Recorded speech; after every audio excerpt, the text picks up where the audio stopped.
예, 전해드린 대로 정진상 실장은 검찰 조사에서 진술 거부권을 행사하고 있는 것으로 알려졌습니다. 네, 관련 내용 백성문 변호사, 장현주 변호사와 함께 자세히 짚어보도록 하겠습니다. 안녕하세요. 안녕하세요. 네, 안녕하세요.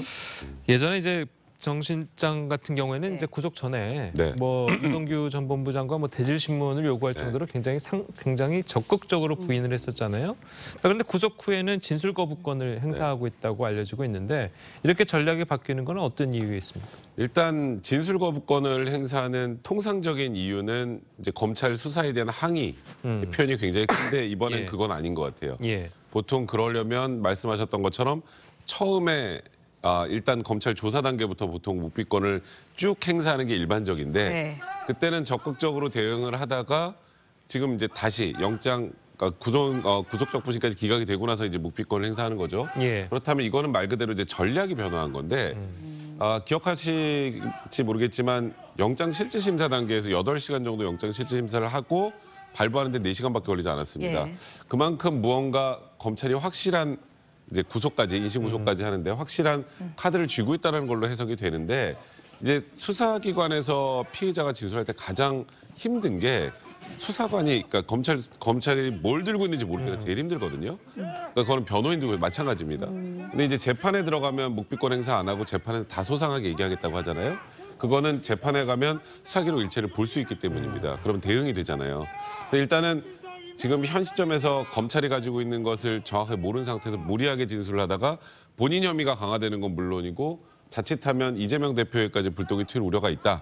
이런 판단으로 지금 진술 거부권 행사하는 것으로 보입니다. 알겠습니다. 네, 전략의 변화라고 하셨는데 이재명 대표를 향한 결국은 수사를 좀 차단하려는 의도 아니냐라는 분석도 있어요. 네, 죄송합니다. 네, 그런 의도까지도 포함될 수는 있겠지만요. 예. 결국에는 사실 그동안 영장이 발부되는 과정이라든지 또는 구속적 부심 단계는 결국 법원에서 심사를 받게 됩니다. 네. 그렇기 때문에 법원 과정에서 좀 강렬하게 다퉜던 것으로 보이고요. 그렇지만 정진상 실장은 이미 이제 구속의 적당한 적법성이 확인된 마당에 검찰에 대해서는 더 이상 진술하지 않겠다. 결국 검찰에 대한 불신을 표현하고 있다라고 봐야 될 것 같습니다. 김용 부원장 같은 경우에도 검찰 수사 단계에서는 진술 거부권을 행사한 바가 있고요. 그렇기 때문에 검찰 단계에서는 진술하지 않고 왜냐하면 본인은 이 혐의 자체를 전면 부인하고 있기 때문에 더 이상 할 말도 없다 이런 취지인 것 같습니다. 다만 이제 재판이 시작되게 되면은 거기 재판에 가서는 법정에서는 진술하겠다 이런 취지이기 때문에 앞으로 재판에서 어떤 증거를 검찰이 낼지 그리고 그거에 대해서 피고인이 된 정진상 실장이 어떤 진술을 할지를 좀 지켜보면 되겠습니다. 알겠습니다. 자, 그리고 대장동 수사 관련해서 이제 폭로를 이어가고 있는 남욱 변호사 어제 곽상도 전 의원의 50억 원 뇌물 재판에 나와서 입을 열었습니다. 네. 관련 영상 보시겠습니다. 남욱 변호사가 오늘 곽상도 의원이랑 곽상도 의원이 돈 요구하면서 싸웠다 이런 증언을 했는데 전혀 사실이 아니라고 보시는 거죠? 남욱 변호사는 지금 다 거짓말을 하고 있는 건가요? 본인 검찰 진술 관련해가지고 김만배 씨와 곽 의원 측은 아니라고 얘기하는데 어떻게 보겠습니까? 손아동인 1호 공판 끝나가는데 좀 마지막으로 좀 입장. 그건 마지막 진술할 기회가 있지 않겠습니까?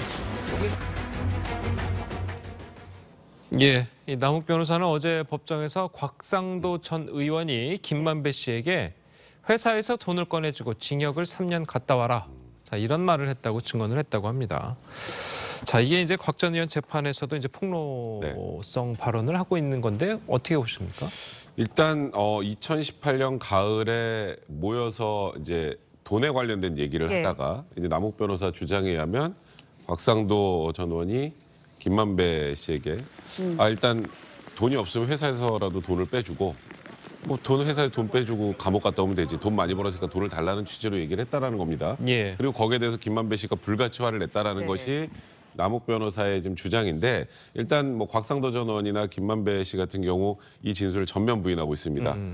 그런 상황에서 이제 문제를 제기하는 건 예전에 안 났던 기억이 왜 지금 나나 이걸 가지고 이제 이 진술의 신빙성을 탄핵을 하려고 하는 것 같은데요.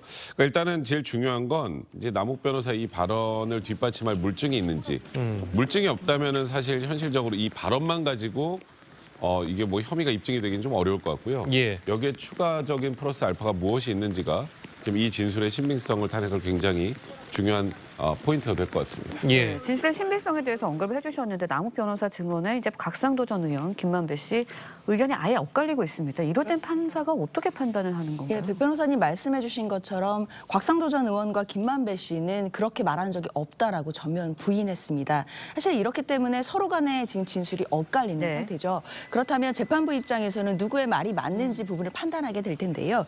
당연히 김만배 씨 측 입장에서는 어제 무슨 말을 했냐면 남욱 변호사의 진술이 오염됐을 가능성에 대해 얘기를 했습니다. 왜냐하면 남욱 변호사가 다수의 사건에서 수사를 받거나 또는 재판을 받는 피고인이기 때문에 검찰 조사 과정에서 회유나 압박이나 또는 여러 가지 유인을 받았을 가능성도 있다라고 하면서 문제 제기를 분명히 했고요. 그리고 이 기억 자체가 2018년도에 있었던 술자리라고 했는데 지금까지 기억이 안 나던 것이 최근에 압수수색을 받고 나서 갑자기 새로운 기억이 난 것 자체도 의심스럽다라고 얘기했습니다. 왜냐하면 우리가 기억이라는 것이 시간이 지나면서 차차 흐려지기 마련인데 왜 예전에 기억이 안 나던 것이 지금에 와서 갑자기 기억나게 된 것인지 혹시 검찰 조사 과정에서 그 얘기를 듣고 그것을 영향을 받은 것은 아닌지에 대한 문제적인 것 같습니다. 이런 부분들을 다투게 된다면 결국에는 이 대장동 재판의 큰 판에서 본다면 이 대장동 일당들의 진술이 서로 엇갈리고 있는 부분까지 맞물려서 재판부가 결국 이 대장동 일당들의 진술의 신빙성을 얼마큼 믿게 될지에 대해서는 좀 의문이 가는 지점이 있습니다. 예, 알겠습니다. 네, 자, 오늘 두 분 변호사님 말씀 여기까지 듣겠습니다. 잘 들었습니다. 고맙습니다.